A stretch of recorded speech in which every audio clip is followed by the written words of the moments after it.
옛 현인의 가르침. 말실수로 평생 후회할 7가지 금기사항. 인생 철학. 옛사람들은 화는 입에서 나오고 병은 입으로 들어간다고 했습니다.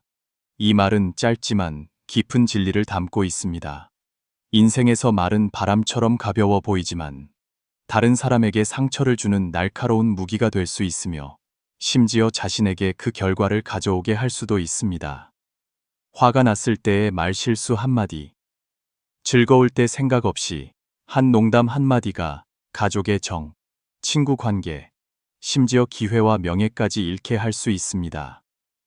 옛사람들은 또한 말에는 돈이 들지 않으니 듣기 좋은 말을 골라서 하라고 가르쳤습니다. 하지만 더 중요한 것은 모든 말을 해서는 안 된다는 것입니다. 어떤 말들은 한 번 뱉으면 엎질러진 물과 같아서 결코 되돌릴 수 없기 때문입니다. 오늘 영상에서는 어떤 상황에서든 절대 말해서는 안 될 7가지에 대해 함께 알아보겠습니다.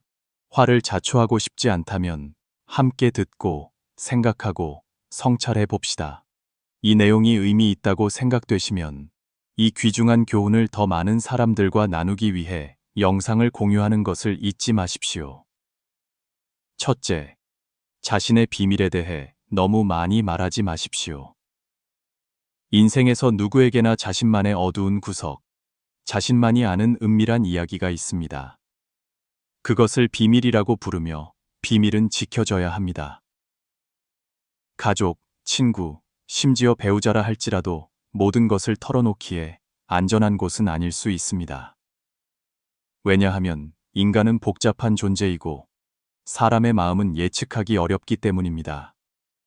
오늘은 우리를 아끼고 관신하지만 내일 변하지 않으리라고 누가 장담할 수 있겠습니까? 옛사람들은 마음속 깊은 곳의 비밀은 다 털어놓을 수 없으니 다 말하면 반드시 허점이 생긴다고 했습니다. 비밀을 말하는 것은 다른 사람의 손에 열쇠를 쥐어주는 것과 같아서 그들이 그 열쇠를 어떻게 사용할지 통제할 수 없습니다. 관계가 좋을 때는 괜찮을 수 있지만 오해가 생기고 감정이 틀어졌을 때 우리가 나누었던 이야기는 양날의 검이 되어 우리 자신을 해칠 수 있습니다. 어떤 사람은 절친한 친구를 절대적으로 신뢰하여 자신의 모든 사적인 이야기, 과거의 깊은 상처까지 털어놓았습니다. 하지만 사소한 다툼 끝에 그 친구는 모든 비밀을 세상에 폭로했습니다. 신뢰가 잘못된 곳에 놓였을 때 느끼는 배신감과 상처는 가장 깊은 상처입니다. 자신을 위해 일부를 남겨두는 것은 폐쇄적이거나 불성실한 삶이 아니라 변화무쌍한 세상에서 자신을 보호하는 방법입니다. 말을 지키고 마음을 지키고 비밀을 지키는 사람이 바로 강하고 현명한 사람입니다. 여러분은 어떻습니까? 혹시 무언가를 공유하고 후회한 적이 있습니까? 아래에 여러분의 생각을 공유하고 영상의 다음 내용을 놓치지 마십시오. 그것이 바로 당신에게 가장 필요한 교훈일 수 있습니다. 둘째, 가지고 있는 재산이나 돈에 대해 자랑하지 마십시오. 돈은 관계에서 양날의 검과 같습니다. 편의와 지위를 가져다 줄 수 있지만 표현 방법을 조절하지 않으면 사람의 마음을 상하게 하기 쉽습니다. 어떤 사람들은 자신의 지위를 증명하기 위해 재산, 금은보화, 자동차를 자랑하는 것을 좋아합니다. 하지만 그들이 예측하지 못하는 것은 사람의 마음이 변하는 것도 바로 여기서부터 시작된다는 점입니다. 옛사람들은 부귀는 드러내지 말아야 하며 드러내면 화를 부른다고 가르쳤습니다. 당신이 가지고 있는 돈, 소유하고 있는 부동산 또는 사업의 번창에 대해 너무 많이 이야기하면 자신도 모르게 다른 사람들의 질투와 탐욕을 자극하게 됩니다. 어떤 사람은 겉으로는 웃으며 축하하지만 마음속으로는 몰래 질투합니다. 어떤 사람은 당신의 재산에 접근하기 위해 아첨하며 친한 척하고 기회가 오면 주저없이 당신을 이용하거나 속이거나 심지어 해를 가해 빼앗으려 할 수도 있습니다. 오늘날 사회에서는 단지 큰 땅을 샀다거나 은행에 수억 원을 예금했다는 자랑 한마디 때문에 비극적인 이야기가 많이 발생합니다. 무심코 한 말들이 악의를 가진 자들에게는 좋은 먹잇감이 됩니다. 현명한 사람은 돈이 사적인 문제이며 비밀로 유지해야 한다는 것을 압니다. 재산에 대해 침묵하는 것은 겸손일 뿐만 아니라 자신을 보호하는 방법이기도 합니다. 가지고 있는 것에 대해 자랑하는 대신 당신의 삶과 인격이 스스로 가치를 말하게 하십시오. 청나라의 명사였던 증국번은 재능 있는 사람이 자랑하면 스스로 재앙을 부르고 부유한 사람이 재물을 자랑하면 재앙을 부르기 쉽다고 말했습니다. 정말 그렇습니다. 당신이 침묵할수록 다른 사람들은 질투하거나 아첨할 대상을 알지 못합니다. 그 평온함이야말로 복잡한 세상 속에서 굳건한 갑옷과 같습니다. 혹시 무심코 자신의 재정 상황에 대해 이야기했다가 질투 어린 시선이나 이용당한 경험이 있습니까? 아래 댓글에 여러분의 생각을 남겨주시고 영상의 다음 교훈도 놓치지 마십시오. 옛 가르침 하나하나는 우리가 더 현명하게 사는 데 도움이 되는 귀중한 경험입니다. 셋째, 남의 험담이나 뒷담화를 하지 마십시오. 일상적인 대화에서 다른 사람에 대한 험담이나 뒷이야기를 듣거나 무심코 참여하게 되는 것을 피하기는 어렵습니다. 특히 그들이 없는 자리에서는 더욱 그렇습니다. 그러나 단지 재미로 한 말처럼 보이는 것이 예측할 수 없는 결과를 초래할 수 있습니다. 험담은 작은 불씨와 같지만 한번 타오르면 신뢰, 명예, 그리고 좋은 관계까지 모두 태워버릴 수 있습니다. 옛사람들은 옳고 그름을 말하면 깨끗하지 않고 시비를 말하면 남을 해친다고 경고했습니다. 우리가 다른 사람의 실수, 단점 또는 사생활에 대해 이야기할 때 그것이 사실이든 추측이든 듣는 사람의 마음에 나쁜 씨앗을 심는 것입니다. 많은 경우 무심코 한 뒷담화가 퍼지면서 과장되어 다른 사람의 명예가 심각하게 훼손될 수 있습니다. 심지어 수년간의 우정도 등 뒤에서 한마디 말 때문에 깨질 수 있습니다. 아이러니하게도 남을 험담하기 좋아하는 사람은 조만간 주변 모든 사람으로부터 신뢰를 잃게 될 것입니다. 왜냐하면 아무도 남의 이야기를 재미삼아 떠드는 사람과 가까이 하고 싶어 하지 않기 때문입니다. 무익한 잡담에 참여하는 대신 현명한 사람은 침묵을 선택하거나 화제를 바꿉니다. 그들은 말의 순수함이 신뢰와 인격의 기초라는 것을 이해하기 때문입니다. 공자는 군자는 말에 신중하고 시비를 피하며 입으로 남을 해치지 않는다고 가르쳤습니다. 말은 바람과 같지만 한번 입 밖으로 나가면 되돌릴 수 없습니다. 좋은 말을 할 수 없다면 부디 침묵을 선택하십시오. 그것은 다른 사람을 존중하는 방법일 뿐만 아니라 자기 자신을 존중하는 방법이기도 합니다. 넷째, 자신의 약점을 다른 사람에게 드러내지 마십시오. 우리 모두에게는 약점이 있습니다. 그것은 두려움일 수도 있고 마음의 상처일 수도 있으며 우리를 고통스럽게 했던 과거일 수도 있습니다. 또는 능력이나 성격상의 결함일 수도 있습니다. 하지만 다른 사람에게 약점을 드러내는 것이 우리를 더 강하게 만들지는 않습니다. 오히려 때로는 다른 사람의 손에 칼을 쥐어주어 그들이 언제든지 우리를 찌를 수 있게 하는 무심한 행동이 될 수 있습니다. 옛사람들은 전쟁에서는 속임수를 마다하지 않고 사람은 약점을 드러내지 않는다고 했습니다. 이것은 인생에서 모든 사람이 친절하고 진실한 것은 아니라는 깊은 깨달음을 줍니다. 어떤 사람들은 앞에서는 웃지만 뒤에서는 당신이 털어놓은 바로 그 이야기를 이용해 당신을 공격하고 비웃으며 심지어 기회가 오면 당신을 끌어내리려 합니다. 당신이 공감과 나눔을 바라며 약점을 공유할 수도 있지만 모든 사람이 그것을 비밀로 간직할 만큼 성숙하고 관대한 것은 아닙니다. 심지어 직장이나 사회생활 환경에서 약점을 드러내면 이점을 잃고 무시당하거나 조종당하기 쉽습니다.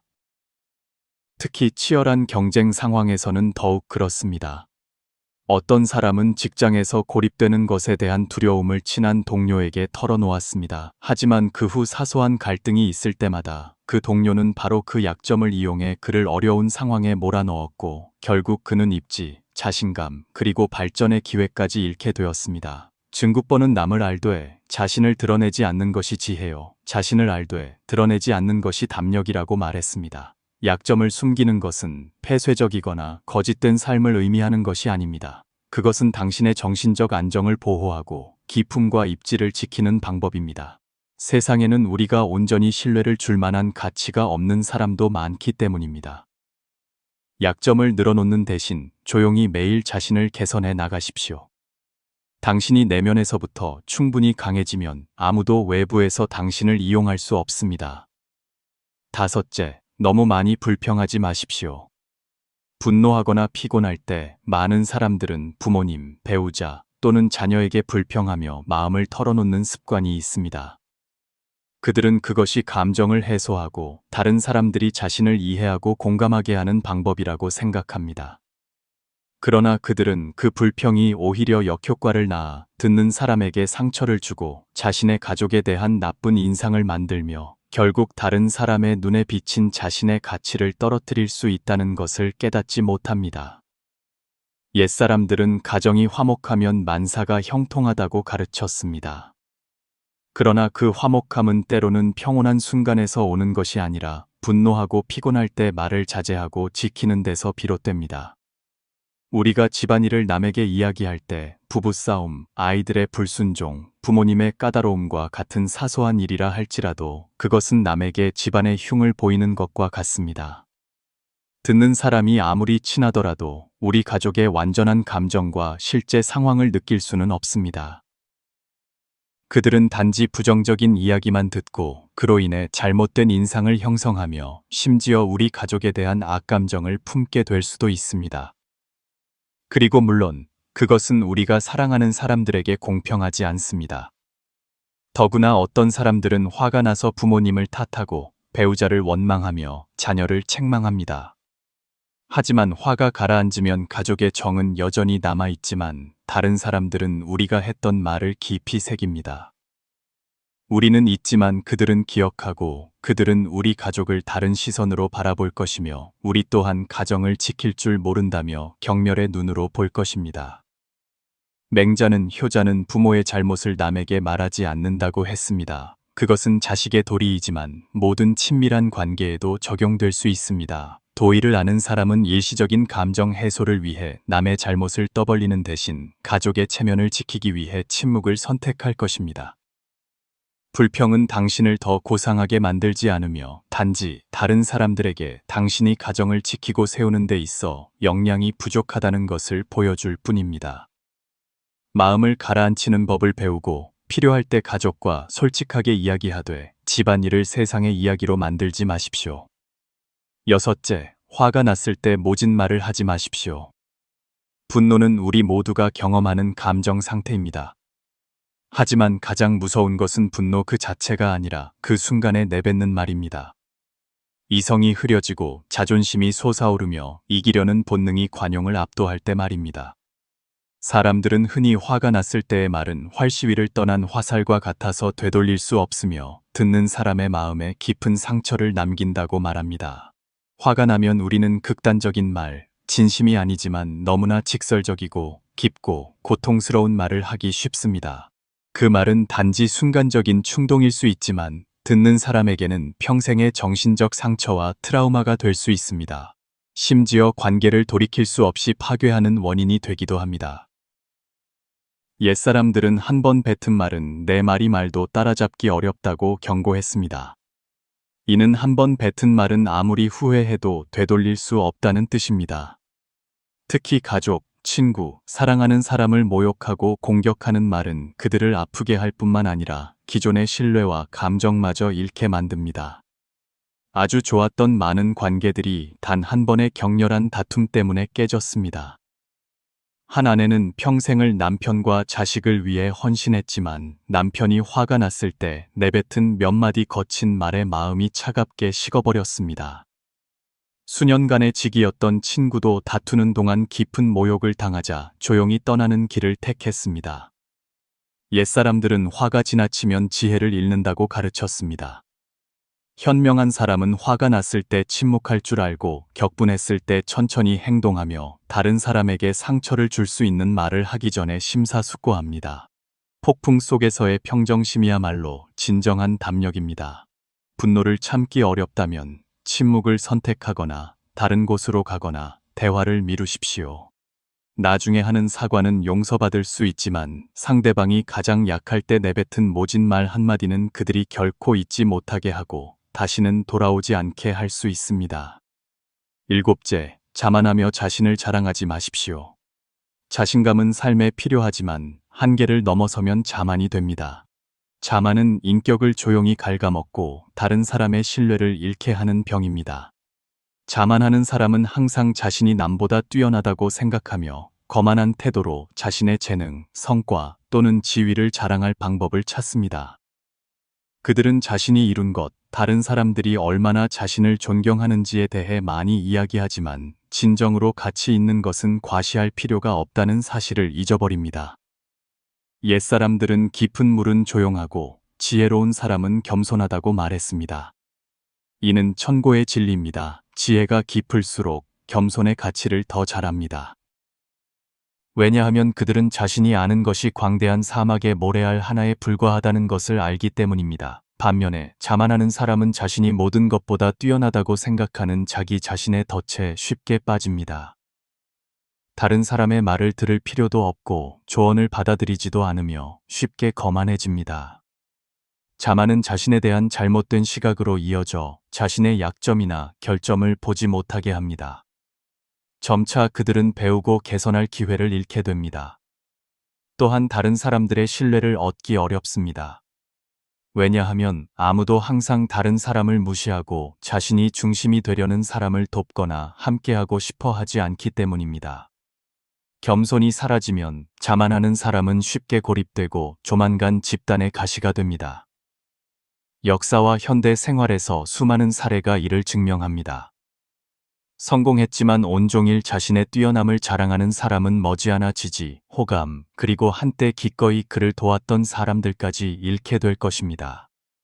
반면에 겸손하게 조용히 일하고 조용히 성공하는 사람들은 항상 세상의 존경을 받습니다. 공자는 군자는 재능을 뽐내지 않고 자만하지 않으며 자신을 알면서도 겸손하니 이것이야말로 큰 덕이라고 강조했습니다. 우리는 자신을 낮출 필요는 없지만 우리 안에 좋은 것들이 말이 아닌 행동을 통해 스스로 빛나게 하는 법을 배워야 합니다. 마치 익은 벼가 고개를 숙이듯 뛰어날수록 겸손할 줄 압니다.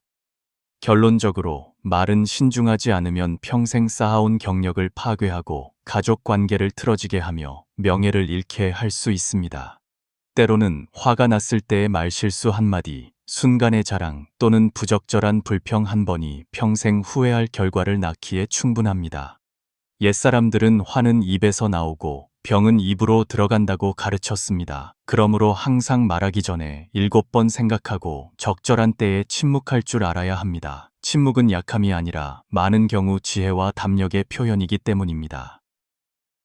할 말을 하고 지킬 것을 지킬 줄 알면 삶은 더 가볍고 현명해질 것입니다. 오늘 나눈 7가지 중에서 가장 마음에 와닿는 것은 무엇입니까? 아래에 댓글을 남겨 모두가 함께 배우고 성찰할 수 있도록 합시다. 현명한 사람은 고개 숙이는 법을 배우고 어리석은 자는 비웃으며 가볍게 여긴다. 고개를 숙이는 것은 비겁함이 아니다. 고개를 숙이는 것은 나약함이 아니다. 오히려 고개를 숙이는 것은 자신을 보호하고 더 강해지기 위한 힘이다. 우리의 인생은 예측할 수 없는 여정과 같다. 각기 다른 나이에 우리는 다른 감정을 느낀다. 우리는 열정과 자부심을 가득 안고 세상에 발을 들인다. 현실이 우리 뺨을 때리고 몇 가지 진실을 깨닫게 할 때까지 말이다. 어느 나이가 되면 당신은 더 성숙해지고 덜 거만해질 것이다. 그때가 바로 우리가 인생이 항상 순탄하지만은 않다는 진실을 깨닫는 순간이다.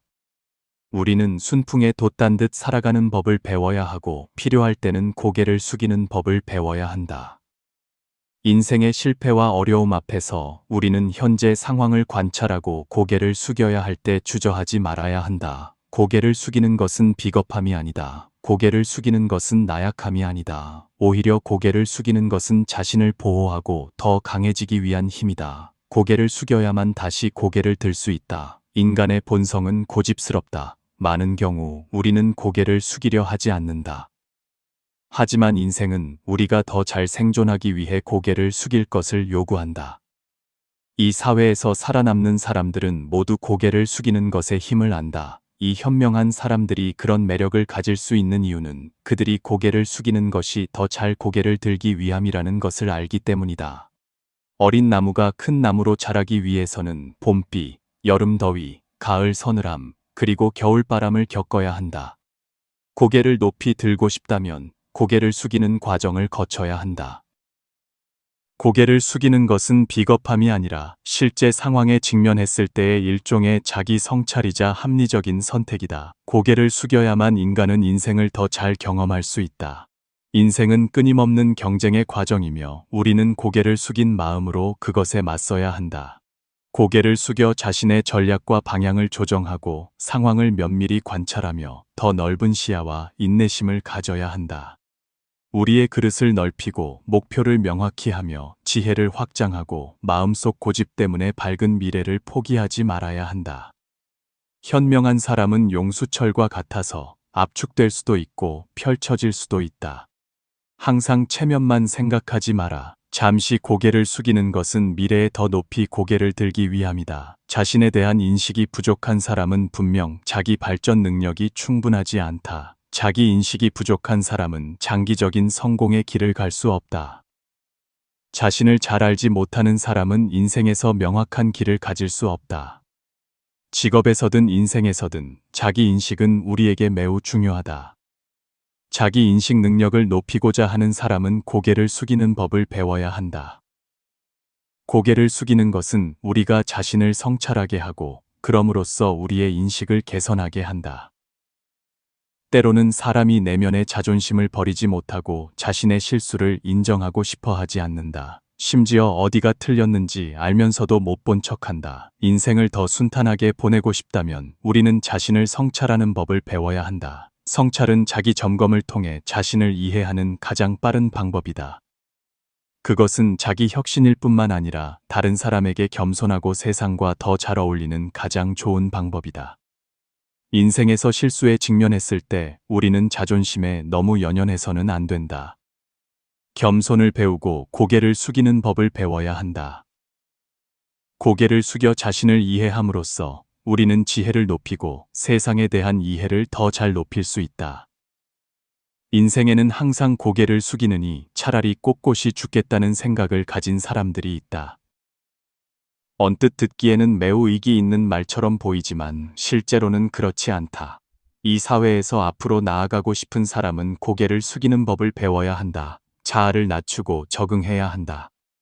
위대한 철학자 니체가 말했듯이 세상의 이름을 떨치고 싶은 자는 먼저 오랫동안 침묵해야 한다. 인생은 길어봤자 100년이다. 우리 각자는 확고한 목표를 가져야 하고 서둘러 대충 살지 말아야 한다. 앞날이 어떻게 되든 인생이 우리를 어떻게 대하든 쉽게 포기하지 말아야 한다. 잠시 고개를 숙인 후 다시 일어서서 더 나은 자신이 되어라. 마지막으로 거만하고 충동적인 자들로 가득 찬 이 사회에서 사람들은 자신의 교만과 근시안에 눈이 멀기 쉽다. 고개를 숙이려 하지 않으면 사람과 사람 사이의 거리는 더욱 커지고 그들 사이의 관용과 인내는 더욱 줄어든다. 이런 환경에서 고개를 숙이는 것은 희귀한 지혜의 한 종류이다. 그것은 우리가 소중히 여기고 활용해야 할 것이다. 특히 큰일을 이루고 싶고 현명한 사람이 되기를 갈망하는 사람일수록 더욱 고개를 숙여야 한다. 겸손의 지혜를 사용하여 위대한 일을 이루고 지혜를 추구하라. 일단 우리가 이것을 성공적으로 적용하면 우리는 겸손한 지혜의 거대한 힘을 이해하게 될 것이다. 그 힘이 우리 삶을 더 나은 곳으로 이끌게 하라. 셋째, 마음을 물처럼 고요하게 하려면 내려놓음을 알아야 한다. 한 천재가 말했듯이 마음을 물처럼 고요하게 하려는 사람은 조용한 시간에 이익에 대한 번뇌를 버리고 애욕의 번거로움을 버릴 수 있다. 그러므로 그것을 하려면 내려놓을 줄 알아야 한다. 현실의 삶에서 끊임없는 다툼 속에서 많은 사람들이 정신적으로 불안하고 마음이 편치 않은 것은 자신을 너무 중요하게 생각하기 때문이다. 고요한 마음만이 지혜를 낳을 수 있다. 물처럼 고요한 마음은 높은 지혜의 표현이다. 삼국지 연의에는 제갈량의 공성계에 대한 일화가 있다. 가정을 잃고 사마아이가 15만 대군을 이끌고 서성을 공격한다는 소식을 들었을 때 제갈량에게는 겨우 2,500명의 군사밖에 없었다. 그러나 제갈량은 동요하지 않았다. 그는 마음을 가라앉히고 2명의 어린 동자를 데리고 성벽 난간 위에서 검은 고를 탔다. 사마이가 군대를 이끌고 서성에 도착했을 때 그 광경을 보고 이상하게 여겨 멈춰서 검은 고 소리를 들었다. 제갈량의 검은 고 소리는 평온하고 흔들림이 없어서 사마이는 복병이 있을 것을 의심하고 군대를 물렸다. 이것을 태산이 눈앞에서 무너져도 얼굴색 하나 변하지 않고 옆에서 춤을 춰도 눈길 한번 주지 않는다고 한다. 이처럼 비범한 기상은 평범한 사람이 이룰 수 있는 것이 아니다. 어디에 있든 어떤 상황에 있든 고요한 마음을 유지하는 것이 가장 아름다운 상태이다. 고요함은 충동을 진정시킬 수 있는 품격이며 생명의 대자대비를 깨닫게 하는 지혜이다. 마음의 고요함을 얻으면 삶에는 목표와 소유가 없다는 것을 이해하게 될 것이다. 때로는 버리고 잃는 것도 일종의 소유이다. 고요한 마음은 우리가 보고 싶어 하는 것, 되고 싶어 하는 사람을 더 명확하게 만들 것이다. 마음이 고요하면 모든 것이 평안해진다. 늘지도 줄지도 않고 단지 부드럽게 꽃이 피고 지는 소리를 들을 뿐이다. 아무리 많은 풍파를 겪더라도 고요한 마음을 유지하고 득실과 은원을 가볍게 여기며 다툼을 내려놓으면 아마도 우리는 다른 무언가를 수확하게 될 것이다. 이 삶의 깊은 의미를 깨닫고 더 아름다운 경지에 도달할 것이다. 제갈량과 공성계의 이야기는 마음의 고요함이 가진 힘을 증명한다. 가장 위험한 상황 속에서 제갈량은 당황하는 대신 평온하게 맞서 고요함을 지혜로 바꾸고 문제를 현명하게 해결했다. 고요함은 높은 지혜의 상태이다. 그것은 우리가 외부의 소란에 흔들리지 않고 모든 상황에서 명철함과 판단력을 유지하게 돕는다. 고요한 마음은 다툼을 버리고 삶의 소음과 번뇌에 빠지지 않으며 그럼으로써 평안과 평온을 얻는 열쇠이다. 삶에서 걱정과 집착을 내려놓을 줄 알 때 우리는 잃는 것이 반드시 상실이 아니라는 것을 깨닫게 될 것이다. 때로는 바로 그 포기가 우리에게 더 큰 가치를 소유하게 돕는다. 일어나는 모든 일 앞에서 고요함을 배우면 우리는 삶의 아름다움을 느끼고 깊은 의미를 이해하며 자기 자신과 더 조화롭게 살게 될 것이다. 고요한 마음이야말로 진정한 지혜와 행복에 이르는 기초이다. 넷째, 남의 눈물은 남이 닦아주지만 내 눈물은 내가 닦아야 한다. 누가 나를 대신에 울어줄 수 있을까? 인생은 참으로 쉽지 않다. 괴로움과 고난, 기쁨과 슬픔, 만남과 헤어짐. 우리는 여전히 살아야 하고 잘 살아야 한다. 왜 남을 기쁘게 하기 위해 애써야 하는가? 차라리 나 자신이 즐겁게 사는 편이 낫다. 힘든 삶을 시적인 구절로 만들고 무정한 세상을 유정한 것으로 만드는 것, 그것이야말로 진정한 능력이다. 살아가는 방식이 다르면 결과도 다르다. 당신의 삶이 돈을 중심으로 돌아간다면 당신은 매우 고통스럽게 살 것이다. 당신의 삶이 사랑을 중심으로 돌아간다면 당신은 매우 슬프게 살 것이다. 당신의 삶이 높은 곳에 오르는 것을 중심으로 돌아간다면 당신은 매우 번뇌하며 살 것이다. 하지만 당신의 삶이 관용을 중심으로 돌아간다면 당신은 매우 행복하게 살 것이다. 당신의 삶이 수용을 중심으로 돌아간다면 당신은 매우 즐겁게 살 것이다. 당신이 감사하는 마음으로 산다면 당신은 매우 선량하게 살 것이다. 당신이 병상에 누워 있을 때 무슨 생각을 할까? 그때는 모두가 당신을 두려워한다. 친구들은 당신이 돈을 빌릴까 두려워하고 부모님은 당신이 낫지 않을까 두려워하며 배우자는 당신이 자신을 힘들게 할까 두려워한다. 상사는 당신이 다시 일할 수 없을까 두려워하고 의사는 당신이 병원비를 감당하지 못할까 두려워한다. 그때가 되면 평온함과 편안함은 모두 사라진다. 그러니 반드시 자신을 잘 돌봐야 한다. 모든 것은 내 것이 아니다. 오직 내 몸만이 가장 중요하다. 건강만이 진정으로 당신의 자산이다. 자신을 돌보고 사랑하는 법을 배워라. 당신이 피곤할 때 어떤 사람은 피곤하면 그만해 라고 말할 것이다. 하지만 일하지 않으면 돈이 있는가? 당신이 아플 때 어떤 사람은 약을 먹으라고 할 것이다. 하지만 누가 당신에게 약을 사다 줄까? 당신이 어려움에 처했을 때 어떤 사람은 괜찮아 라고 말할 것이다. 하지만 정말로 누가 당신을 도와줄까? 단지 사람들이 하는 말을 듣지 말고 그들이 하는 행동을 보라. 앞으로 나아가기 위해 노력하라. 당신이 노력하지 않으면 아무도 당신이 원하는 삶을 선택해 줄 수 없다. 어떤 일들은 생각을 바꾸면 이해하게 된다. 이 세상에서 당신은 바로 당신이다. 당신이 아프면 오직 당신만이 아프다. 당신이 피곤하면 오직 당신만이 피곤하다. 누군가 공감해 줄 수는 있지만 결국 뒷수습은 당신 스스로 해야 한다. 기억하라. 희망을 가질 수 있는 사람들은 있지만 기쁨을 되찾을 수는 없다. 스스로 항상 노력하고 힘을 보여줘야 한다. 비가 오면 길이 젖는다. 스스로 넘어지면 스스로 일어나야 한다. 인생길 누군가 가더라도 내 눈물은 내가 닦아야 한다. 누가 나를 대신해 울어줄 수 있을까? 과거에 얽매여 앞으로 나아가지 마라. 당신을 도와준 사람들에게 의지하지 마라. 누군가 당신을 소홀히 할 때 슬퍼하지 마라. 각자 자신의 삶이 있다. 아무도 항상 당신 곁에 있을 수는 없다. 떠나려는 사람은 붙잡을 수 없고 깊이 잠든 사람은 아무리 불러도 깨어나지 않는다. 모든 사람은 완벽한 삶을 얻기 위해 노력하지만 세상에 절대적인 것은 없다. 해는 정점에 오르면 서쪽으로 기울고 달도 차면 기운다. 그러므로 결함이 있는 것이 영원하고 불완전한 것이 인생이라 부른다. 얼마나 많은 사람들이 자신의 삶을 낭비하고 있는가? 이 삶에서 많은 사람들이 기다리고 있다. 무엇을 기다리는가? 미래를 기다리고 다음을 기다리며 조건이 될 때를 기다린다. 좋은 기회를 기다리고 돈이 있을 때를 기다린다. 하지만 나중에는 영원히 기다린다. 인연이 닿을 때까지 기다리고 분수가 없을 때까지 기다린다. 청춘이 닿을 때까지 기다린다. 결국에는 건강이 없을 때까지, 기회가 없을 때까지, 더 이상 선택지가 없을 때까지 기다린다.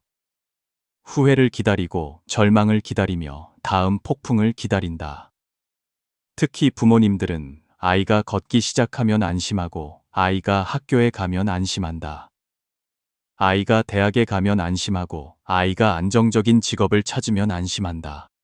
아이가 결혼하면 안심하고 아이가 아이를 낳으면 안심한다. 손주가 걷기 시작하면 안심하고 손주가 학교에 가면 안심한다. 손주가 대학에 가면 안심한다. 안타깝게도 결국 부모님은 그 행복을 누리지 못한다. 하루가 시가 되든 어쨌든 이 삶은 매 순간 흘러간다. 시간은 기다려주지 않는다. 계속 기다리기만 하면 언제까지 기다릴 것인가?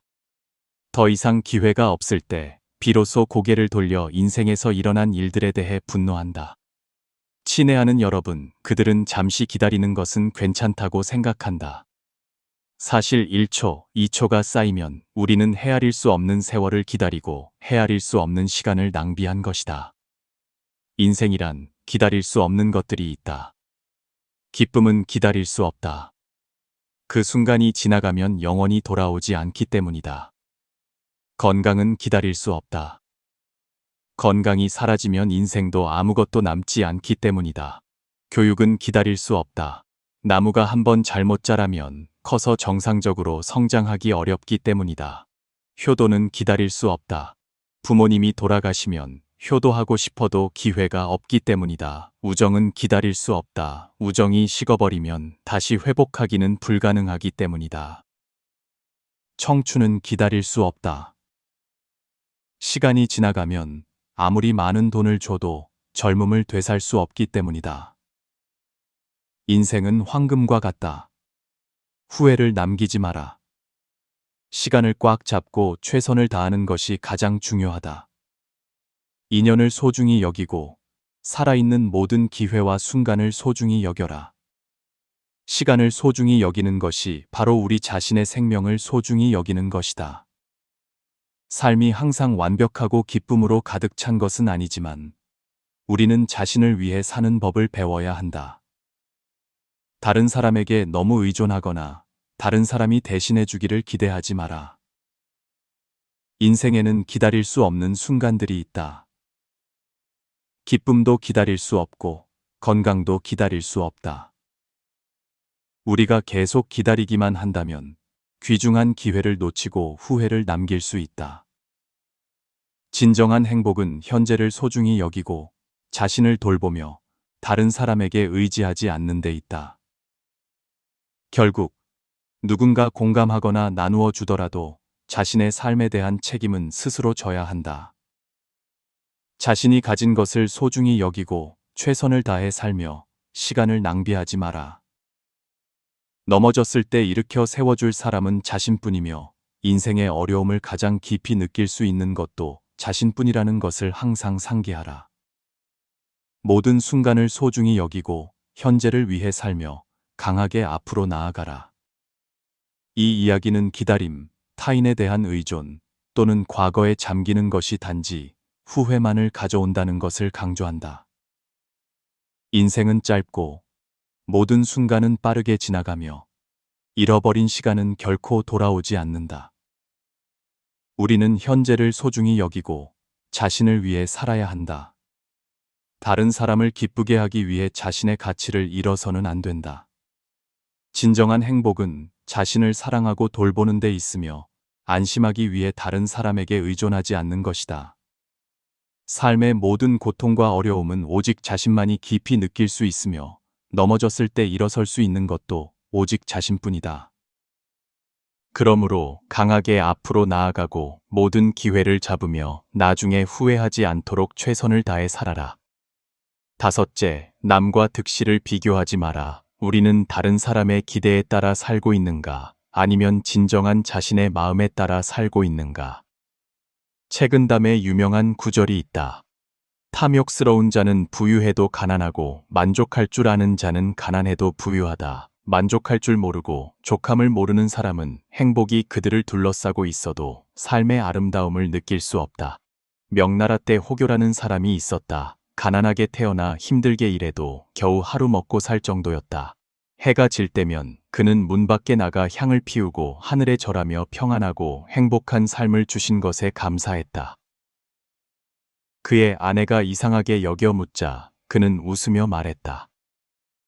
태평성대에 살면서 전쟁에 화가 없고 온 가족이 먹을 밥과 입을 옷이 있으며 얼어 죽을 정도도 아니다. 집안에 아픈 사람이나 죄수도 없는데 어찌 평안하고 행복한 삶이라 할 수 없겠는가. 자신을 다른 사람과 비교하거나 다른 사람이 가진 것만 생각하지 마라. 자신이 가진 것에 만족하라. 살기에 충분한 집이면 되고 쓰기에 충분한 돈이면 된다.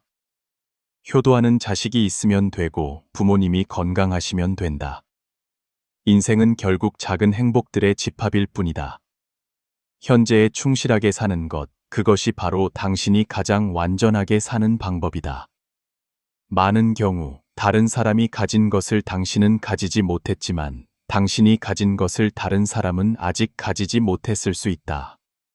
다른 사람이 가진 것이 더 좋아 보일지라도 당신에게 맞지 않을 수 있다. 당신에게 속한 것은 조만간 당신의 것이 될 것이고 당신의 것이 아닌 것은 아무리 억지로 구해도 얻을 수 없다. 우리는 자신이 가진 것에 만족하는 법이 거의 없는 것 같다. 항상 다른 사람의 것을 탐낸다. 혹시 당신은 자신을 다른 사람과 비교하고 있다는 것을 문득 깨달은 적이 있는가? 내가 그녀처럼 예뻤다면 분명 좋은 남편을 만났을 텐데. 내가 그녀처럼 키 크고 예뻤다면 분명 상사가 나를 더 중용했을 텐데. 내 아내가 남들처럼 예뻤다면 어디를 가든 체면이 섰을 텐데. 내가 저 사람들처럼 돈이 많아서 여기저기 여행 다녔으면 좋겠다. 내가 저 예술가처럼 노래도 잘하고 악기도 잘 다뤘으면.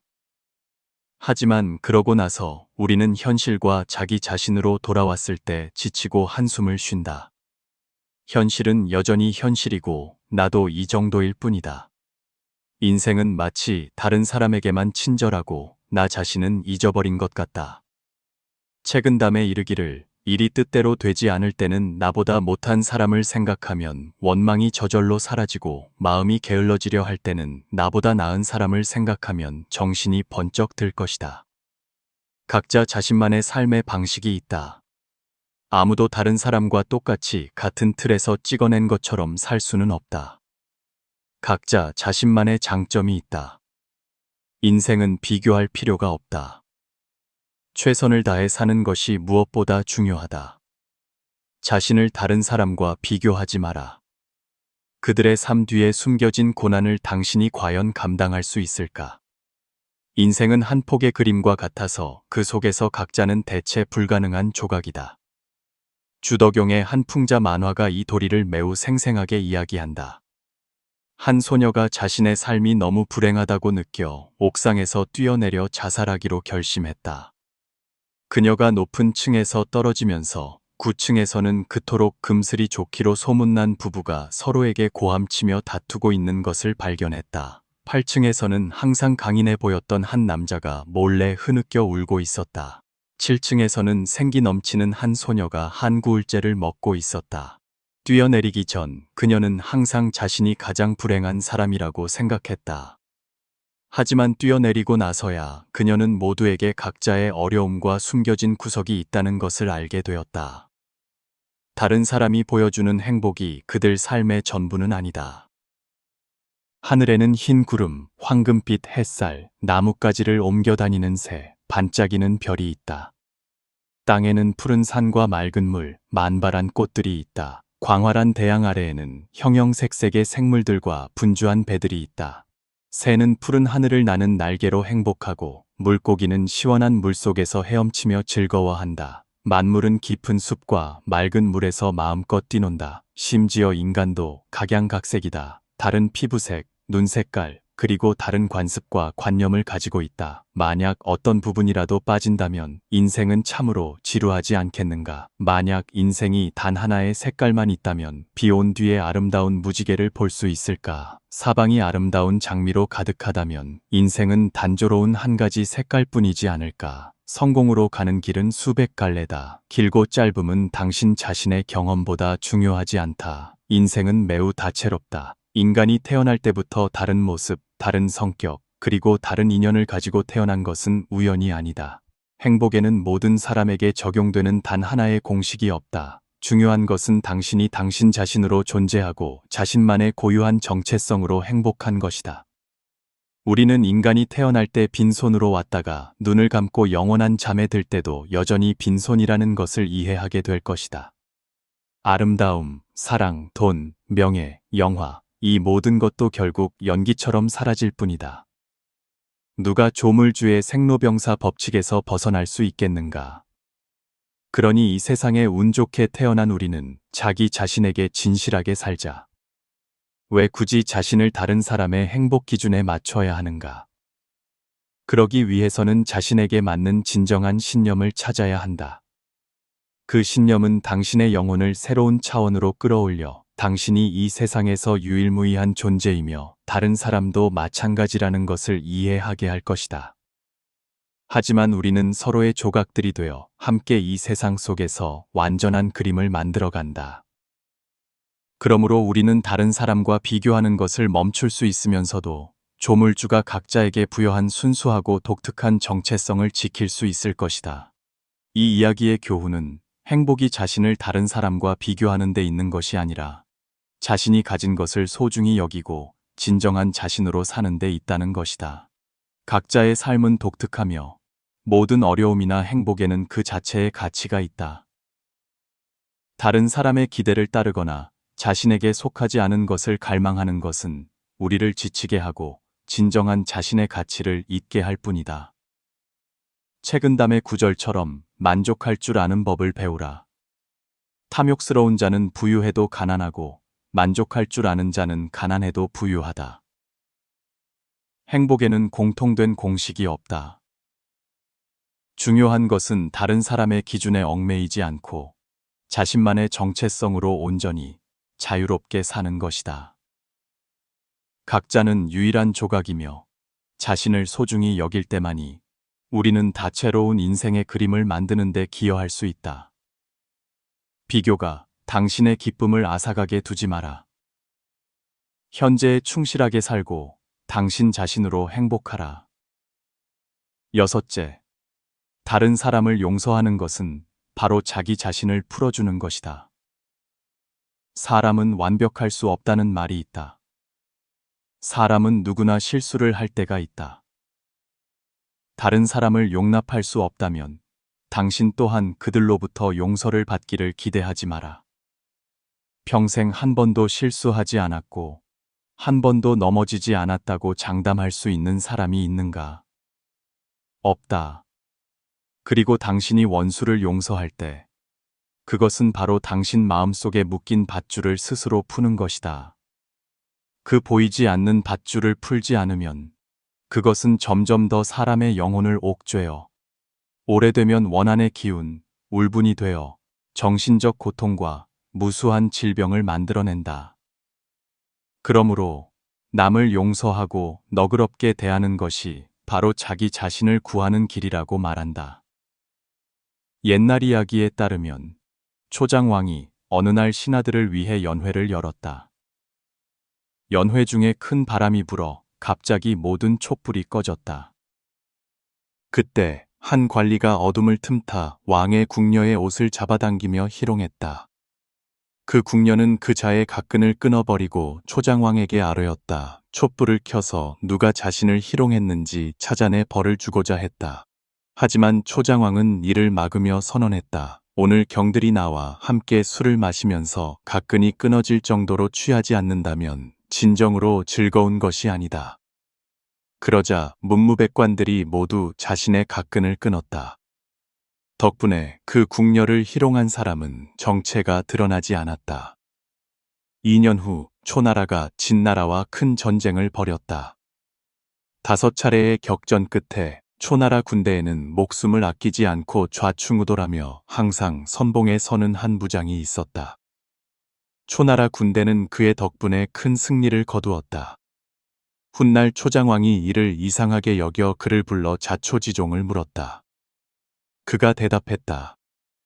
신은 옛날의 의리를 기억하며 폐하께서 군왕을 모독한 죄를 용서해 주신 큰 은혜에 보답하고자 목숨을 바치려 했습니다. 이제야 그 기회를 얻었습니다. 알고 보니 그 장수는 바로 옛날 연회에서 폐하의 궁녀를 희롱했던 장궁이었다. 초장왕은 실로 호탕한 마음과 조금도 좁거나 좀스럽지 않은 도량을 가졌다. 만약 장웅을 용서하지 않고 그날 밤 술자리에서의 잘못을 찾아냈다면 과연 누가 화살과 포탄 속으로 뛰어들어 그를 위해 목숨 걸고 싸울 선봉장이 되었을까? 용서는 다른 사람에게 은혜를 베푸는 것이 아니다. 용서는 바로 우리 자신의 영혼을 위한 선물이다. 용서는 어렵지 않다. 어려운 것은 사람이 원한과 분노의 마음을 내려놓을 용기가 있느냐 없느냐이다. 원한 자체는 사악한 귀신이다. 만약 당신이 계속 그것을 마음에 품고 있다면 그것은 당신이 그에게 에너지와 생명을 더해주는 것과 같다. 어느 날 그것은 돌아와 당신을 삼켜버릴 것이다. 이 일은 이토록 위험하다. 그러므로 항상 기억하라. 용서는 마음을 태우는 원한의 불길을 식히는 샘물이다. 다른 사람을 포용하는 마음을 넓힐 수 없다면 당신 또한 인생길에서 성공할 수 없을 것이다. 용서의 근본은 바로 자비롭고 선량한 마음이다. 다른 사람을 더 쉽게 용서하기 위해서는 당신이 항상 선량하고 인자한 마음을 기르는 것이 좋지 않을까. 그래야만 진정으로 선의 뿌리가 내 마음에 있고 그 마음 하나가 3가지 재능보다 낫다고 할 수 있다. 삶에서 완벽한 사람은 없다. 누구나 실수를 할 때가 있다. 다른 사람을 용서하는 것은 마음을 넓히는 방법일 뿐만 아니라 우리 자신의 영혼을 위한 선물이기도 하다. 우리가 너그러울 때 우리는 보이지 않는 원한의 밧줄을 스스로 풀고 그것이 고통과 질병으로 쌓이는 것을 피한다.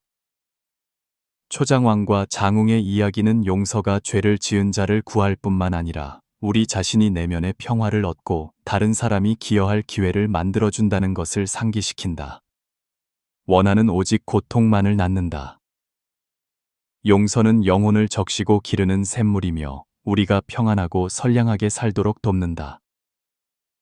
이 이야기의 교훈은 용서가 단지 다른 사람에 대한 관용의 행위일 뿐만 아니라 우리 자신의 영혼을 위한 귀중한 선물이라는 것이다.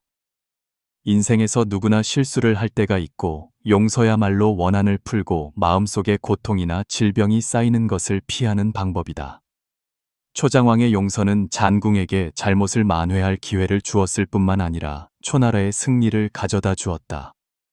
이는 용서가 자신의 가치를 떨어뜨리는 것이 아니라 오히려 지혜와 인자한 마음을 보여준다는 것을 나타낸다. 원하는 마음속을 은근히 태우는 불길과 같다. 오직 관용으로 그 불을 꺼야만 우리는 내면의 평화를 얻을 수 있다. 만약 우리가 자비롭고 선량한 마음을 기를 줄 안다면 용서는 어렵지 않다. 선의 뿌리는 마음에 있다는 말처럼 관용이 자신과 다른 사람의 행복을 기르는 샘물이 되게 하라. 일곱째, 군자는 소인과 다투지 않는다. 옛사람들은 깊은 물은 천천히 흐르고 귀한 사람은 말을 삼간다고 했다. 우리가 말하는 법을 배우는 데는 2년밖에 걸리지 않지만 침묵하는 법을 배우는 데는 평생이 걸린다. 공자에게는 논쟁을 매우 좋아하는 제자가 한 명 있었다. 어느 날 이 제자가 공자를 찾아왔다가 집 문 앞에서 한 사람을 만났다. 이 손님은 제자를 막아서며 물었다. 듣자 하니 당신의 스승은 공자 성인이라 하던데 그렇다면 당신의 학문도 매우 높겠군요. 제가 묻겠습니다. 1년의 계절이 몇 개입니까? 당신이 맞게 대답하면 제가 머리를 조아려 절하겠습니다. 만약 틀리게 대답하면 당신이 저에게 절해야 합니다. 제자는 잠시 생각한 후 대답했다. 봄, 여름, 가을, 겨울, 4계절이 있습니다. 그 손님이 반박했다. 틀렸소, 3계절이요. 제자는 정말 이상하게 느꼈다. 분명히 1년은 4계절인데 어찌하여 3계절이라고 하시오. 두 사람이 끊임없이 논쟁하고 있을 때 공자가 나왔다. 그 손님이 물었다. 성인이시여, 부디 판결을 내려주십시오. 1년은 도대체 몇 계절입니까? 공자는 그 손님을 한번 쓱 보더니 말했다. 3계절입니다. 그 손님은 매우 의기양양하여 공자의 제자를 돌아보며 말했다. 똑똑히 들었는가? 아직도 내게 절하며 사죄하지 않겠는가? 그러고는 그 손님은 대이 만만하게 웃으며 가버렸다. 제자는 매우 이상하게 여겨 공자에게 물었다. 스승님, 1년은 분명히 4계절인데 어찌하여 방금 3계절이라고 하셨습니까? 공자가 대답했다. 너는 저 사람을 보지 못했느냐? 저것은 메뚜기가 변신한 것이다. 메뚜기는 1년의 봄, 여름, 가을 3계절만 산다. 겨울을 알 리가 없지. 네가 그와 논쟁한들 끝이 있겠느냐? 제자는 번쩍 깨달으며 성인의 깊은 도리를 이해했다. 다른 경계에 있는 사람과 논쟁하는 것은 시간 낭비일 뿐이다. 노자는 말했다. 선한 자는 변론하지 않고 변론하는 자는 선하지 않다. 한 사람의 인생에서의 수양과 성숙은 말이 아닌 행동으로 나타난다.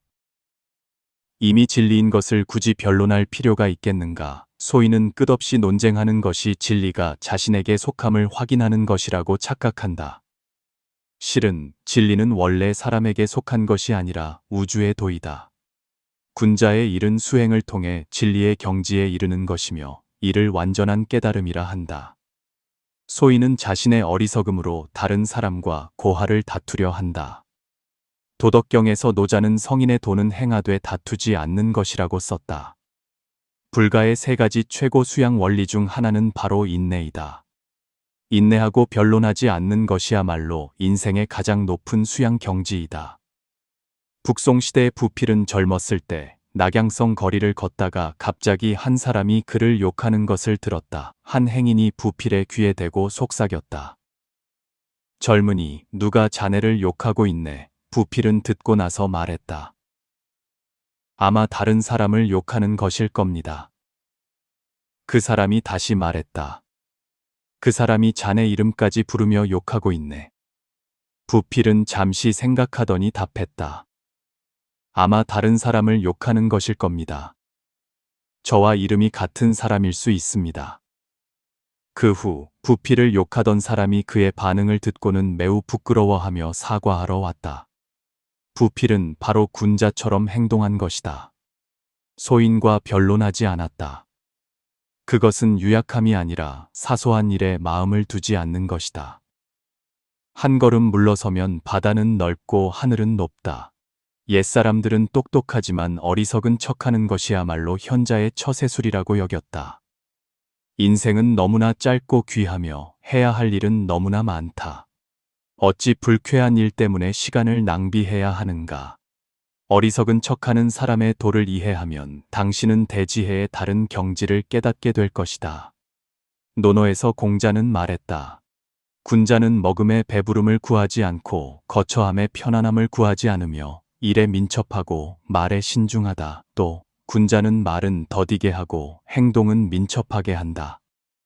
분명히 옛사람들은 군자의 품성을 행동에서 찾았다. 말은 적게 하고 행동은 많이 하며 교묘한 변론 대신 행동으로 증명했다. 말을 하더라도 겸손하고 적절하게 했으며 심지어 침묵하기도 했다. 소인은 반대로 말은 많이 하지만 아무것도 하지 않는다. 그래서 세상에는 먹는 것은 용처럼 말하는 것은 지렁이처럼 이라는 말이 있다. 지혜로운 사람은 유한한 시간을 소중히 여길 줄 안다. 한 번 지나가면 돌아오지 않기에 온 마음과 정신을 일에 쏟는다. 옳고 그름을 다투는데 시간을 낭비하고 싶어 하지 않는다. 높고 낮음을 다투는 마음은 이미 오래전에 내려놓았다.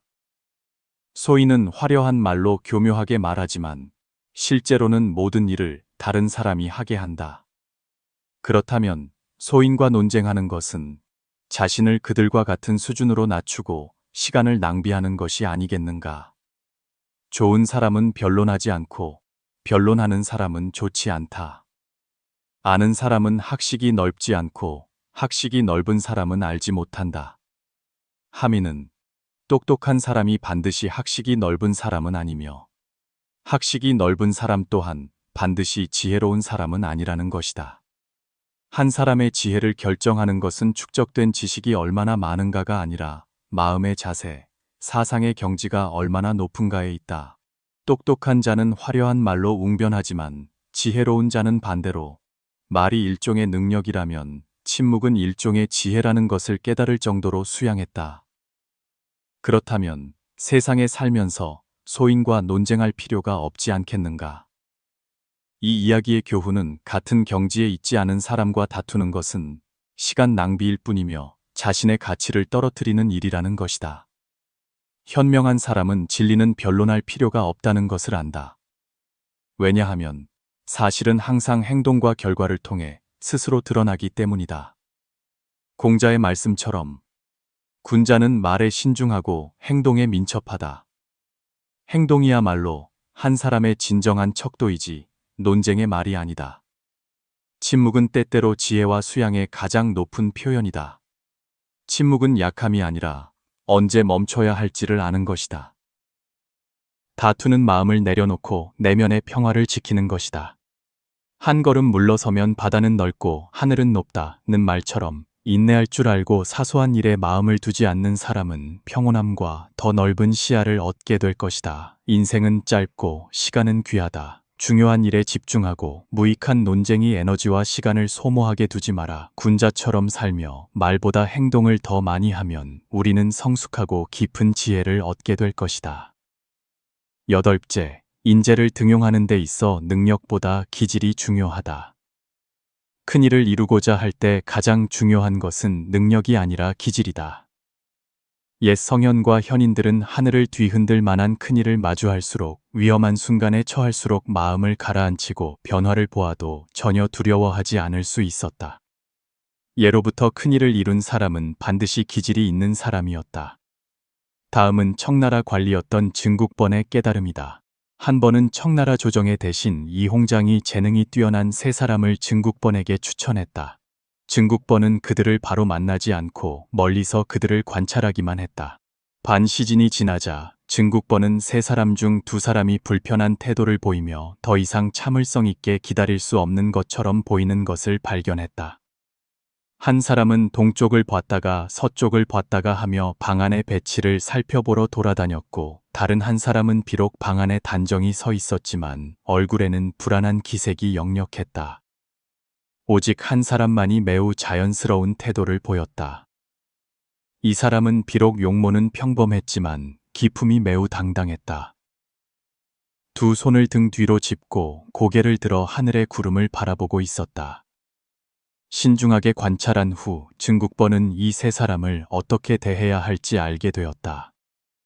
그는 이홍장에게 말했다. 당신이 추천한 세 사람 중 오직 한 사람만이 중용될 수 있습니다. 증국번이 아직 세 사람과 접촉하지도 않고 그렇게 단정하자 이홍장은 매우 의아해했다. 그는 서둘러 물었다.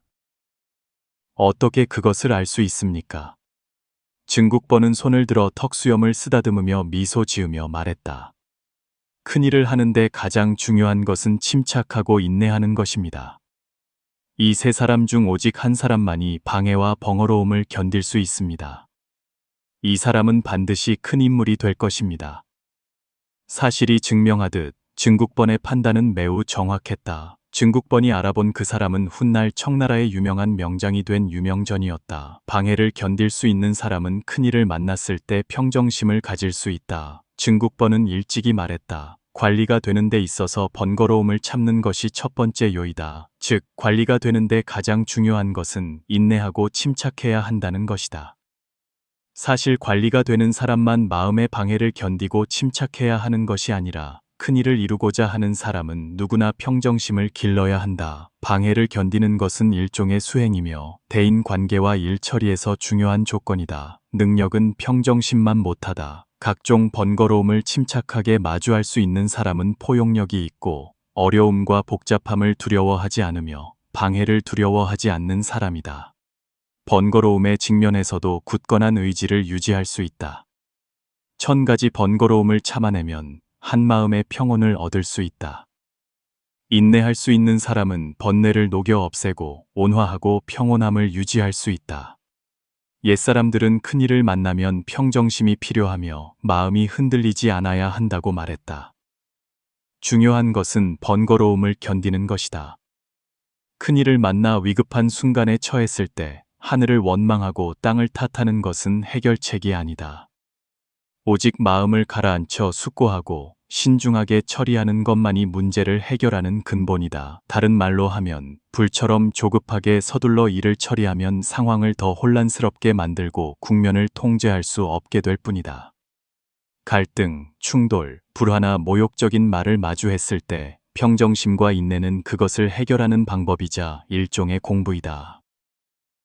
소년 시절 어느 날 증국번이 집에서 책을 읽고 있었다. 한 도둑이 집에 숨어들어 증국번이 잠들기를 기다려 몇 가지 물건을 훔치려 했다. 하지만 도둑은 아무리 기다려도 증국번이 한 편의 글을 계속해서 뒤적이며 읽는 것을 멈추지 않았다. 도둑은 화가 나서 뛰쳐나와 말했다. 이런 수준으로 무슨 책을 읽는단 말인가? 도둑은 말을 마치자마자 즉시 그 글을 한 번 외우고는 거만하게 가버렸다. 하지만 증국번은 그 때문에 낙담하거나 포기하지 않았다. 오히려 그는 더욱 부지런하고 정성껏 공부했다.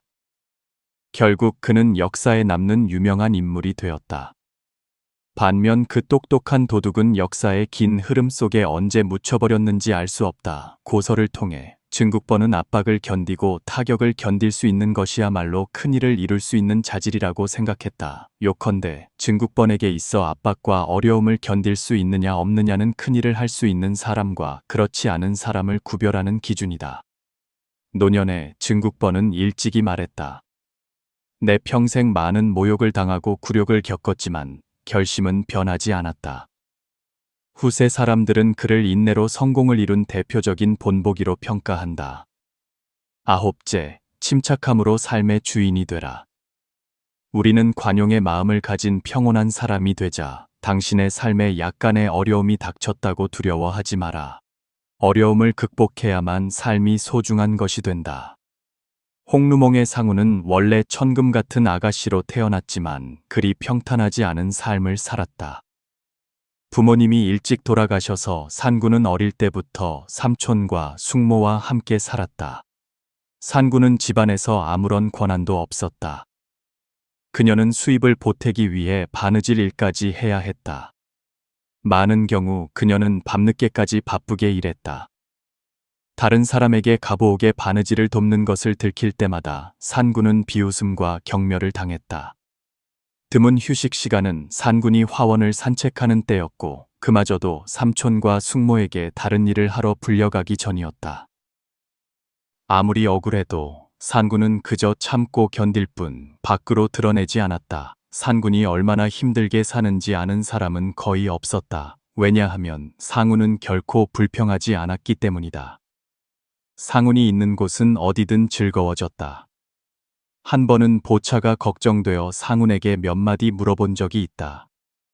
그 순간 상훈은 목이 메어 말을 잇지 못했다. 하지만 그녀는 말해봤자 아무것도 해결되지 않는다는 것을 이해했을 것이다. 그래서 그녀는 여전히 침묵을 선택했다. 산군의 침묵과 대조되는 것은 언제나 큰 소리로 자신의 고통을 떠벌리는 조인왕의 입이었다. 조인왕은 너무 많이 떠들어서 만나는 사람마다 피하고 싶어 했다. 우리는 참고 견디는 것이 가장 좋다. 인생은 고해다. 행복과 고통은 오직 나 자신만이 안다. 오늘의 고통은 오직 당신만이 안다. 내일이 되면 그것들은 언급할 가치도 없는 사소한 일이 될 것이다. 정말로 고통스러운 사람, 정말로 피곤한 사람은 결코 자신이 고통스럽다고 말하지 않는다. 정말로 피곤한 사람은 결코 자신이 피곤하다고 불평하지 않는다. 성숙이란 침묵 속에서 우는 법을 아는 것이다. 여기서의 침묵은 나약함이나 두려움이 아니라 수많은 풍파를 겪은 후의 평온함이다. 침묵으로 자신을 숨기고 때를 기다리며 언젠가 더 강해져서 돌아올 것을 기약하는 것이다. 우리는 어려움을 에너지로 바꾸고 침묵 속에서 자신의 성장 과정을 키워나가야 한다. 분주한 걱정거리로 가득한 현대 생활에서 우리는 어려움을 느끼고 항상 많은 답답함이나 분노를 품고 있어 때로는 다른 사람과 자기 자신에게 상처를 주는 행동으로 이어진다. 충동적인 행동, 집중력과 일시적인 욕망을 억제하는 능력, 그리고 대인 관계에서의 수용, 분노, 불안정은 수입과 사회적 지위에 매우 큰 영향을 미친다. 안정된 감정은 졸졸 흐르는 작은 시냇물처럼 평온하다. 불안정한 감정은 모든 것을 휩쓸어버리는 거친 홍수와 같다. 어려움으로 가득 찬 삶 속에서 당신이 평온하게 자신을 수양할 수 있기를 바란다. 평정심을 유지하는 방법이야말로 감정적 장애물을 극복하는 비결이며 동시에 미래의 성공을 가져다 줄 수 있는 소프트 스킬이다. 만약 당신이 분노 앞에서 평정심을 유지하는 법을 모른다면 이는 좋지 않은 말을 하거나 건강과 정신에 영향을 미치거나 신체적 폭력과 같은 일련의 문제로 이어질 수 있다. 당신 자신은 불쾌한 사건에 대해 생각하거나 싫어하는 사람에게 화풀이하는 데 많은 시간을 낭비하게 될 것이다. 평정심을 유지하는 방법은 당신이 결코 화를 내지 않을 것이라는 의미가 아니다. 대신 이 방법은 분노를 긍정적이고 건강한 방향으로 인식하고 대처하며 표현하는 법을 배우는 것과 관련이 있다. 성급한 사람은 순간의 만족을 위해 대국을 잃고 평온한 사람은 인내와 관용을 알아 안타까운 실수를 피할 것이다. 열째, 급한 성미를 버리는 것이 정기를 기르는 핵심이다. 권인백잠의 조급함을 경계하는 부분에서는 기를 기르는 학문은 조급함을 경계하는 데 있다고 권한다. 즉, 자신의 호연지기를 기르기 위해서는 급하고 서두르는 성격을 완전히 버려야 한다는 것이 핵심이다. 고서에는 이 문제에 관한 많은 고사가 기록되어 있다. 동진시대의 왕술은 태수왕승의 아들이었다. 아버지가 일찍 돌아가셔서 왕술은 남전우의 자귀를 계승했다. 그래서 세상 사람들은 그를 왕남전이라 불렀다.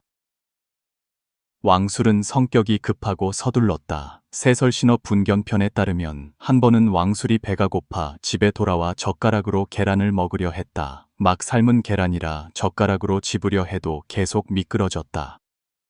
그는 배고프고 화가 나서 계란을 땅에 던져버렸다. 그런데 계란이 깨지지 않고 빙글빙글 돌기만 하니 마치 그를 조롱하는 것 같았다. 왕술은 더욱 화가 나서 남학신을 신은 발로 계란을 밟으려 했지만 여전히 빗나갔다. 왕술은 더욱 화가 나서 작은 계란을 집어 입에 넣고 씹어서 땅에 뱉어버림으로써 분노를 풀었다. 왕술이 계란을 먹은 이야기가 밖으로 퍼져 많은 사람들이 그를 비웃었다. 왕술은 성격이 매우 급하고 서둘렀지만 나중에 높은 지위에 오르자 급한 성격의 결과를 깨닫고 자신을 수양하여 관용 있고 인내심 있는 사람이 되었다. 모든 일에 왕술은 부드러움으로 강함을 이기고 침착하게 처세했다. 사역은 동진시대의 유명한 관리인 사안의 형이었다. 사역은 성격이 거칠어서 한 번은 왕술에게 화가 나서 그를 비난하고 욕한 적이 있다. 하지만 왕술은 조금도 대꾸하지 않고 사역이 욕을 마치고 떠날 때까지 벽을 보고 서 있었다. 그가 떠난 후에야 다시 자기 자리에 앉아 일을 계속했다. 조급함을 경계하는 편에 쓰여 있기를 크게 성하면 쇠하고 참지 못하면 패한다. 한때의 조급함은 되돌릴 수 없는 후회를 낳을 뿐이다. 삼국시대 위나라의 왕사는 성격이 급하고 고집이 세서 사소한 일로 자주 화를 냈다. 왕사가 늙어서는 성격이 괴팍해져 자주 이유 없이 화를 냈다. 부하들은 자주 그에게 이유 없이 욕을 먹었다. 위략에 따르면 한 번은 왕사가 원고를 쓰고 있는데 파리 한 마리가 붓대에 앉았다. 쫓아내도 다시 와서 앉기를 몇 번 반복하자 왕사는 화가 나서 붓을 땅에 던지고 방 안을 돌아다니며 파리를 쫓았다. 결국 파리를 잡지 못하자 그는 붓에 화풀이를 해서 아끼던 붓이 망가져 버려야 했다. 황보식은 당나라의 대신으로 역시 성격이 급한 사람이었다. 한 번은 황보식의 아들이 시를 베껴 쓰다가 한 글자를 틀렸다. 황보식은 화가 났지만 순간 아이를 벌할 막대기를 찾지 못하자 자신의 팔을 물어 피가 줄줄 흐를 정도였다. 사실 왕사나 황보식처럼 사소한 일에 화를 내고 참지 못하는 사람들은 다른 사람의 실수를 너그럽게 용서하기 매우 어렵다. 만약 그들이 자신의 급한 성미를 고치려 주의를 기울이지 않는다면 돌이킬 수 없는 후회스러운 결과를 낳을 수 있다. 인내의 중요성과 급한 성미의 결과를 이해하는 사람들은 스스로 자신을 고칠 것이다. 예를 들어 전국시대 위나라의 서문표는 자신이 성격이 급하고 서두르는 사람임을 알고 항상 소가죽으로 만든 띠를 차고 다니며 자신에게 항상 침착해야 함을 경계했다. 왜냐하면 소는 행동이 항상 느긋하고 느리기 때문이다. 임칙선은 청나라 대신으로 자신이 성격이 급하고 화를 잘 내는 사람임을 알고 있었다. 이 나쁜 버릇을 고치기 위해 그는 대청에 제노라는 두 글자를 걸어두었다. 분노를 억제한다는 뜻이다. 평생 동안 그는 이 제노 두 글자를 사용하여 자신을 억누르고 인내하며 자신을 수양했다. 선량한 본성을 기르는 것도 분노를 억제하는 한 방법이다. 다른 사람의 실수를 너그럽게 용서하는 것이다. 유관은 자가문효이며 동안 시대의 명신이자 황족이었다. 한고조 유방의 후손이다. 유관은 일찍부터 관직에 나아가 대장군, 연동해 국상, 상서 등의 직책을 거쳤다. 후에 시중직을 맡게 되었다. 유관은 두 번이나 삼공의 으뜸인 태위를 역임했다. 유관은 항상 너그러움을 바탕으로 공무를 처리하여 백성들에게 장자라 불렸다. 한 번은 유관이 외출했다가 소를 잃어버린 한 사람을 만났다. 이 사람은 유관의 수레에 있는 소를 보고는 그것이 자기 소라고 말했다. 유관은 그 말을 듣고 다투지 않고 직접 걸어서 집으로 돌아갔다. 며칠 후 그 남자는 자신의 소를 찾아서 유관의 소를 돌려주며 머리를 조아려 사죄했다. 장자께 부끄럽습니다. 기꺼이 벌을 받겠습니다. 유관이 말했다. 물건에는 서로 비슷한 것이 있으니 착각할 수도 있습니다. 번거롭게 여기까지 가져다 주셨는데 어찌 벌을 받겠다고 하십니까? 이 이야기가 퍼져나가자 고을 사람들은 모두 유관의 너그럽고 계산하지 않는 정신에 감복했다. 유관은 성정이 온화하고 선량하여 화를 내지 않았다. 아무리 급하고 서두르는 상황을 만나도 사람들은 그의 엄격한 표정이나 화난 말을 보지 못했다. 그의 아내는 그의 이런 태도를 이상하게 여겨 그의 인내심과 관용을 시험해보기 위해 한 가지 일을 벌였다. 한 번은 유관이 조복을 차려입고 입궐 준비를 하고 있을 때 그의 아내가 하인을 시켜 고깃국 한 그릇을 가져오게 했다. 일부러 그 국그릇을 그의 조복 위에 쏟게 한 것이다. 이처럼 급박한 상황에서도 유관은 얼굴색 하나 변하지 않고 오히려 하인을 위로하며 국물이 손을 대게 하지는 않았는지 물었다.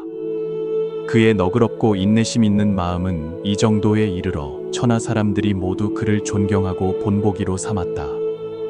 삶은 결코 쉽지 않지만 옛 현인들의 귀중한 교훈을 되새기고 이해할 때마다 우리의 발걸음은 덜 방황하게 될 것입니다. 의미 있는 가르침은 단지 과거의 훈계가 아니라 현재와 미래를 비추는 등불입니다. 우리는 사람을 보는 법, 자신을 지키는 법, 세상 속에서 처신하는 법을 배웁니다. 현명함이란 이기고 지는 것이 아니라 적절한 때에 내려놓고 필요할 때 인내하며 끊임없이 자신을 완성하기 위해 정진하는 것임을 배웁니다. 오직 우리가 옛사람들의 지혜에 귀를 기울일 때만이 우리는 도전으로 가득 찬 삶의 흐름 속에서 깊이 있고 담대하며 평온한 삶을 살 수 있습니다. 오늘 배운 교훈들이 당신에게 가치가 있었다면 좋아요를 누르고 채널을 구독하며 사랑하는 사람들에게 공유하여 함께 강인한 영혼과 밝은 지혜를 키워나가시길 바랍니다. 들어주셔서 감사합니다. 당신이 항상 현명하고 깨어 있으며 평온한 삶을 살아가기를 바랍니다.